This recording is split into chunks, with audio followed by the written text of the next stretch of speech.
Bienvenidos al canal Vida TV Play, espacio en el que creemos en la vigencia del ministerio Quíntuple y al programa cuyo nombre es una expresión de lo que vemos, y es que el Espíritu Santo está levantando la voz profética de nuestros jóvenes en este tiempo. Por eso, sin más, te damos la bienvenida al programa Revelación Juvenil.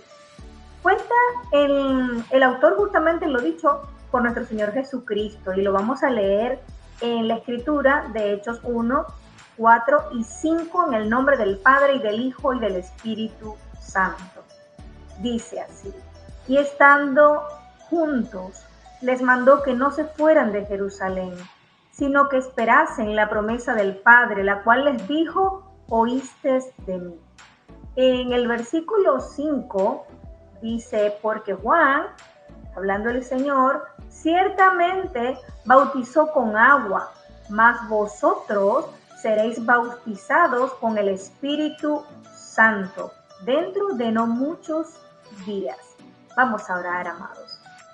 Amado Dios y Padre Celestial, con el corazón gozoso, Señor, y entregado solamente a ti, nos presentamos en este día delante de tu presencia para encomendar esta enseñanza, reconociendo, Padre de la gloria, que solo es posible que la tengamos el día de hoy, Padre, y que todas las personas que nos están viendo en vivo o que lo vayan a ver posteriormente, Señor, solamente esto es posible porque tú permites todas las cosas. Yo clamo delante de tu presencia para que no haya estorbo, para que cada corazón que lo necesita la pueda escuchar, para que podamos entender, oh Dios, que nuestra vida está en tus manos y que cada día tú haces una obra maravillosa en nuestro andar, en nuestro caminar. Espíritu Santo, sé tú hablando en este día. En el nombre de Jesús, amén y amén. La semana pasada les comentaba que la palabra Pentecostés, etimológicamente hablando, viene del griego Pentecostos, 50 o quincuagésimo. El término hace precisamente alusión a los 50 días desde la Pascua hasta la fiesta de Pentecostés. Amado, Pentecostés para los cristianos de una vez es la conmemoración del primer derramamiento del Espíritu Santo, relatado en Hechos 2, pero realmente Pentecostés es una fiesta o celebración judía desde, digamos que comienza la Pascua y pasan 50 días y comienza el Pentecostés. Entonces, cuando el autor está diciendo, cuando llega el día de Pentecostés, él está hablando acerca de la fiesta judía, porque la Pascua conmemora la liberación de la esclavitud en Egipto. Y los judíos a veces llamaban Pentecostés Shimachat, Torah o gozo de la ley. Esa es la fiesta Shavuot, que quiere decir también semanas, y que por cierto también significa juramento. Con ella se conmemora la alianza que Dios hizo con su pueblo por medio de la ley de Moisés, que fue entregada en el monte Sinaí. Así que conmemora la entrega de los 10 mandamientos de la ley. La fiesta de Pentecostés tiene lugar 7 semanas después de la Pascua.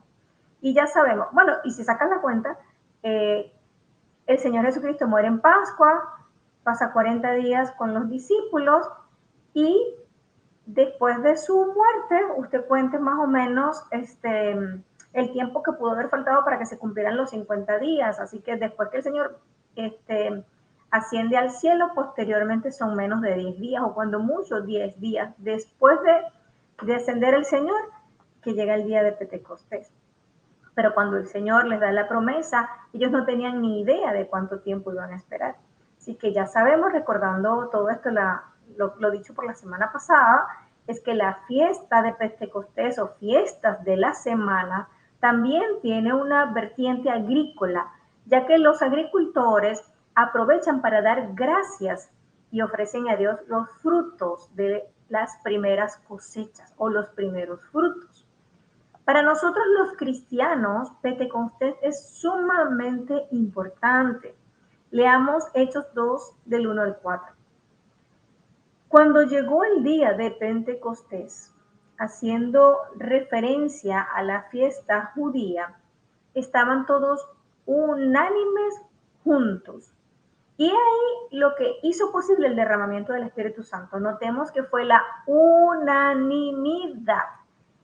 Encontré que en derecho igual se aplica en ciertos veredictos este concepto para reconocer el criterio de las mayorías y que existen tres tipos de mayoría a la hora de un dictamen, digamos. Es una mayoría simple, existe una mayoría cualificada y existe la mayoría por unanimidad. Ahora, estaríamos en presencia de una mayoría simple en el caso de votaciones donde será necesario el voto de la mitad de los miembros, es decir, el 50%. En el caso de la llamada mayoría cualificada, es la que se utiliza para acuerdos concretos que afectan a las zonas comunes o a todos de alguna manera como propietarios de un sector. En este tipo se va a exigir que sea un porcentaje mínimo de las cuotas de participación de votos a favor para llegar a un acuerdo. Y en algunos casos se requiere la aprobación por la mayoría de las 3/5 partes. Estos representan el 60%. Para asuntos comunes, como les comentaba, ejemplo, consejerías, vigilancia, jardinería, todo el tema común que afecta en un sector. En otros asuntos pudiera incluso haber una mayoría cualificada con un tercio, que representa el 33%. Ahora, cuando llegamos ya a la mayoría por unanimidad, vamos a aprender el concepto. Viene a ser el consentimiento de todos y cada uno. Es decir, todos deben estar de acuerdo para que realmente pueda ser efectivo, para que haya una aprobación o desaprobación. En la unanimidad se requiere el del 100%. Y en asuntos legales es necesaria en algunos casos para hacer cualquier cambio de algunos estatutos. Si no hay la unanimidad, pues no aplica. Así que digamos que las implicaciones del requisito de unanimidad en la conformación del veredicto de un jurado, pensemos en un juicio, deja sin lugar a dudas una sentencia en cualquier juicio. La unanimidad agrega valor y sentido al verse como un estándar identificando la justicia de la decisión final y se evita condenas erróneas. Ese es el sentido. Para el derramamiento del Espíritu Santo, el juez soberano, que es nuestro Padre Celestial, determinó que el momento exacto para derramar de su Santo Espíritu sería cuando todos se encontraran unánimes y juntos. No había posibilidad que el Espíritu Santo fuese derramado por el Padre en medio de diferencias.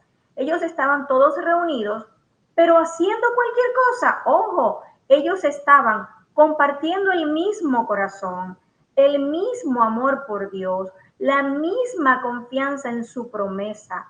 Amados del Señor, el regalo del Espíritu Santo es según su voluntad, cuando hay corazones sinceros que le buscan. El regalo del Espíritu Santo muchas veces es dado mientras Dios trata con nuestra carne y mientras usted y yo morimos a nosotros mismos, porque es muy necesario que obviamente nosotros nos llenemos del Espíritu Santo para lograr combatir muchas de las tentaciones e incluso el pecado nuestro. Los discípulos de Jesús ya conocían a la persona del Espíritu Santo. Para los discípulos un encuentro con el Espíritu Santo no era algo nuevo. Lo habían visto, fíjense, continuamente trabajando en el ministerio de Jesús. Y los discípulos experimentaron también algo del poder del Espíritu. Cuando salieron, ¿se acuerdan cuando salieron y sirvieron a Dios? En Lucas 10, 1 al 20, en ese pasaje, cuando lo lean, se van a dar cuenta que es acerca de la misión cuando fueron enviados 70 y los enviaron de 2 en 2 a cada ciudad a la que el maestro había de ir después. Y ellos regresaron llenos de gozo, ese era el reporte que ellos traían. Estaban llenos de gozo porque en el nombre del Señor los demonios se les sujetaban. Hubo otra ocasión que ustedes pueden leerlo en Juan 20, 19 al 23. Ocurre en una de las visitas de Jesús a los discípulos, estando él ya resucitado. Y según el relato de Juan, los discípulos estaban escondidos por temor a los judíos. En ese momento Jesús llega y lo primero que les dice es paz a vosotros. Y en el versículo 22 dice que Jesús sopló y les dijo, recibid el Espíritu Santo. Vemos cómo a pesar de esas diferencias, los discípulos, de esas experiencias, los discípulos hablan, quiero especificar acá, cuando yo les menciono, a pesar de estas experiencias, es hablando del hecho de que los discípulos ya tenían de alguna manera interacción con el Espíritu, ya reconocían la obra del Espíritu Santo, ya el Espíritu Santo había obrado a través de ellos en el nombre de nuestro Señor Jesucristo. Así que ellos no dijeron, oh, ya nosotros lo hemos hecho antes, ya sabemos cómo es, vamos, salgamos y hagámoslo a nuestra manera. No, sino que ellos oyeron a Jesús mandarles que esperaran el bautismo del Espíritu Santo, quien los apoderaría para ser sus testigos. La obra, el ministerio, solo es posible con el respaldo del Espíritu Santo. Y dice Hechos 2, versículo 2, y de repente vino del cielo un estruendo. El autor deja claro que no era de la tierra, ni creado o manipulado en el, que era del cielo, es lo que le está diciendo, que era real. Lo relaciona con un estruendo, aunque no se podía tocar, es decir, vino por los oídos. O sea, es muy importante. Lo identifica como algo que vino del cielo y algo que ellos reconocen por los oídos. Leamos la parte B del versículo 2, como de un viento recio que soplaba. Entonces el versículo dice, y de repente vino del cielo un estruendo como de un viento recio que soplaba. En los idiomas hebreo, griego e incluso en latín, la palabra para espíritu, como incluso en Espíritu Santo, es la misma palabra para respiración o viento. Y acabamos de leer en la experiencia de Hechos que ellos hablaban de un viento, es la misma palabra. Y para cuando se habla de respirar, si recordamos en Génesis 2:7, es el Espíritu de Dios soplando vida en un hombre recién creado. En Ezequiel 37, 9 y 10 es el Espíritu de Dios como la respiración, viento de Dios, moviéndose sobre los huesos secos de Israel, devolviéndoles vida y fuerza.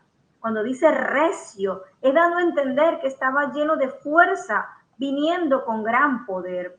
Continúa diciendo el autor de Hechos, el cual llenó toda la casa donde estaban sentados. El estruendo de este viento recio que se manifiesta frente a estos hombres y mujeres discípulos del Señor, ahora conocedores de las Escrituras, porque al ser discípulos del Maestro, pues aprendieron mucho de las Escrituras. Pues eso los hizo conscientes. Cuando todo esto pasa, cuando de repente hay un estruendo, entonces, y ese viento recio, pues inmediatamente los hizo conscientes de la presencia del Espíritu Santo, reconocieron el Espíritu Santo. Y dice el versículo 3 de Hechos 2, y se les aparecieron lenguas repartidas como de fuego, asentándose sobre cada uno de ellos. Versículo 4, y fueron todos llenos del Espíritu Santo y comenzaron a hablar en otras lenguas según el Espíritu les daba que hablase. Tras recibir el Espíritu Santo, según narra Hechos de los Apóstoles, comenzaron ellos a hablar en otras lenguas. Eso es algo nuevo. Y judíos de todas las regiones que se encontraban en Jerusalén, recuerden que habían venido a celebrar la fiesta de Shavuot. Todos ellos fueron testigos y se preguntaban sorprendidos. Lo pueden leer en Hechos 2. ¿No son galileos todos estos que están hablando? Ellos también se dieron cuenta que todos estaban hablando en una lengua nueva para ellos. ¿Cómo es que cada uno de nosotros les oímos hablar en nuestra lengua en la que hemos nacido? Y hace mención de las ciudadanías.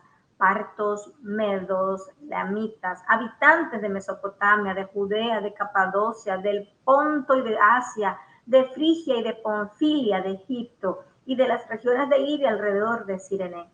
Viajeros de Roma, tantos judíos como prosélitos, cretenses y árabes, decían: les oímos hablar en nuestros idiomas de las maravillas de Dios, porque no era nada más hablar otro idioma, era hablar de las maravillas de Dios. Y ahí ya lo puede leer en Hechos 2, del 7 al 12. El versículo 13 nos deja saber que habían otros más osados. Nunca falta uno.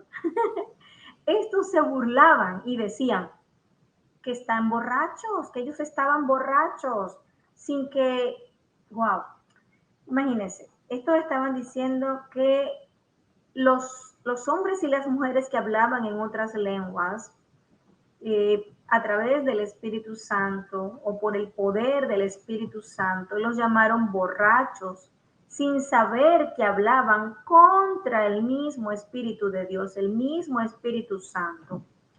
Qué delicado hablar contra una mujer o un hombre de Dios tomando tu propio entendimiento. Según este pasaje, puede usted incluso estar hablando contra el mismo Espíritu Santo, solo porque no lo entiende, solo porque tiene espíritu de burla. El Señor le hable a cada corazón y nos haga prudentes y sabios. Uno de los aspectos que Pedro les hace notar en su discurso es que era imposible que estuvieran borrachos, porque eran las 9 de la mañana. Mas citando lo dicho por el profeta Joel, valientemente se para el apóstol Pedro, les habló a estos que estaban de testigos y les dice que ellos están siendo testigos del cumplimiento de la palabra que el profeta Joel dijo, donde Dios a través del profeta en Joel 2, 28, 32 les había dicho que el mismo Dios, que él mismo derramaría de su Santo Espíritu sobre toda carne, que los jóvenes profetizarán, que verán visiones, los ancianos soñarán sueños, al igual sobre los siervos de Dios, el Espíritu Santo sería derramado y profetizará. Eso es lo que dice el profeta Joel. En los tiempos del Antiguo Testamento, judíos de todo el mundo peregrinaban a Jerusalén en el día del Pentecostés o para las fiestas del Pentecostés, para conmemorar que Israel recibió la ley. En el Nuevo o a partir del Nuevo Testamento, a partir del nacimiento de nuestro Señor Jesucristo, muerte y resurrección, porque es luego de su muerte y resurrección, la iglesia recibió el Espíritu Santo, el Espíritu de la gracia, manifestado en toda su plenitud. Y entonces allí hablamos del fruto del Espíritu: amor, paz, paciencia, benignidad, amor, mansedumbre, dominio propio. También entonces allí hablamos de todo el poder del Espíritu Santo, que es el único poder capaz de hacer la resurrección de una persona ya fallecida, la sanidad de un enfermo, que los ciegos vean, que los sordos oigan, que los mudos puedan hablar, que los paralíticos se levanten. Ese es el poder activo hoy a través de la iglesia. El Espíritu Santo ha llegado para quedarse, para permanecer en medio de la iglesia hasta la segunda venida de nuestro Señor Jesucristo. Y ya no solo estaba reservado hoy día a los nacidos en Israel, sino que la autoridad del Espíritu Santo se concede a toda carne, a todo el que se someta a él, y ahora a todo creyente será ungido para manifestar su obra, y le seguirán las señales, las maravillas del poder de Dios. Al mencionar Pentecostés, siempre celebraremos la conmemoración en la que se recibió el mejor regalo por parte de Jehová Dios, el Espíritu Santo, que mora en nuestros corazones, que vive en cada uno de los seguidores de Jesucristo, aquel que nos gobierna, aquel que reina, aquel que guía nuestros pasos, aquel que determina nuestros ministerios, nuestros llamados y el cumplimiento de cada uno de nuestros propósitos. vamos a orar y que el Espíritu Santo continúe añadiendo a esta enseñanza lo que cada uno de ustedes está preguntando o lo que cada uno de ustedes deba recibir conforme a su llamado y experiencia actual. Amado Dios y Padre Celestial, yo te doy gracias por el poder del Espíritu Santo manifestado, Señor, en el poder de la resurrección de nuestro Señor Jesucristo. Gracias, Padre. Nuestro Señor dijo que es mucho mayor el reconocimiento de nuestro nombre en el libro de la vida que incluso que los demonios se nos sujeten. Pero yo te doy gracias en esta hora, Señor. Gracias porque a través de tu Espíritu Santo y del poder del nombre de nuestro Señor Jesucristo, nombre que es sobre todo nombre, toda rodilla se dobla y todo lo que es contrario al Espíritu Santo se sujeta a la obediencia en Cristo Jesús y tú lo colocas debajo de los pies de cada uno de tus hijos. Gracias, Padre, porque el poder del Espíritu Santo convence de pecado, convence, instruye y da arrepentimiento a aquel contrita, Señor, a todo el que reconoce tu voz, porque tu palabra dice, Señor, que tú tienes preparado un camino para todos tus hijos y que todo el que reconoce tu voz la seguirá. Por eso yo te doy gracias ahora, Señor, porque tu Espíritu Santo liberta al cautivo, porque tu Espíritu Santo es la luz en esta hora que disipa toda tiniebla, porque es la presencia del Padre, del Hijo y del Espíritu Santo. Aleluya, porque solamente tú resplandeces en medio de cualquier oscuridad. Y por eso yo te doy gracias en esta hora, Señor. Gracias por todos los que nos han enseñado, Padre, que cuando ese estruendo se manifestó, Señor, todos escucharon lo que tú estabas diciendo, porque tú estabas hablándole a cada uno, Padre de la gloria, del arrepentimiento. Tú estabas hablando, llamando a esa multitud, Padre de la gloria, que habían ido a la celebración de la fiesta de Pentecostés, que estaban allí por el Shabbat, Padre Santo, que estaban llevando sus primeros frutos, pero tú, oh Dios, derramaste de tu Espíritu Santo para mostrar que ahora hay un nuevo ramillete, que ahí estaba, Señor, sembrándose, que era la primera cosecha, el fruto, Dios, de los primeros creyentes después que se derramaba tu Espíritu. De los muchos de miles de cristianos, Señor, que se han ido añadiendo, porque el Espíritu añade día a día los que han de ser salvos. Yo te doy gracias por tu palabra, Señor, porque es poderosa, porque es viva y eficaz y es más cortante que una espada de doble filo. Yo te doy gracias, Padre de la gloria, por el impacto de esta palabra. Yo te doy gracias, Padre Santo, porque tú estás llevándola de manera acelerada a la velocidad de la luz, Padre Santo, para encontrar, Señor, a todo aquel que necesita oírla, y porque tú estás llevándola, Padre de la gloria, a cada corazón roto, para que el Espíritu Santo dé a Dios, Padre Santo, la salud, la sanidad, el bálsamo, el refrigerio, el consuelo, Padre de la gloria, la fortaleza que se necesita. Solo tu Espíritu Santo da paz en medio de adversidades. Ahora, por cualquier situación que mis hermanos atraviesen, yo los coloco en tus manos, Padre de la gloria, para que tú des la salida, tú des la respuesta y tú des el camino, Padre de la gloria, que tú lo has allanado, y quita toda piedra de tropiezo en el nombre de Jesús, y has vallado y cobertura de Dios en esta hora, no solamente sobre mi casa y sobre mi familia y sobre todo lo que tiene nuestros nombres, sino de todos los hermanos, Señor, que están allí mirando. Mira, Padre Santo, mira sus hogares, mira su familia, mira sus estudios, Padre, mira sus proyectos, mira sus ilusiones, mira el futuro que cada día colocan delante de tu presencia. Llénalos tú, Señor, y pon tu mano de bendición para que sea un sí y un amén en el cielo y baje a la tierra, en el nombre poderoso de nuestro amado Jesucristo. Les esperamos la próxima semana para continuar aprendiendo acerca del libro de Hechos. Bendiciones.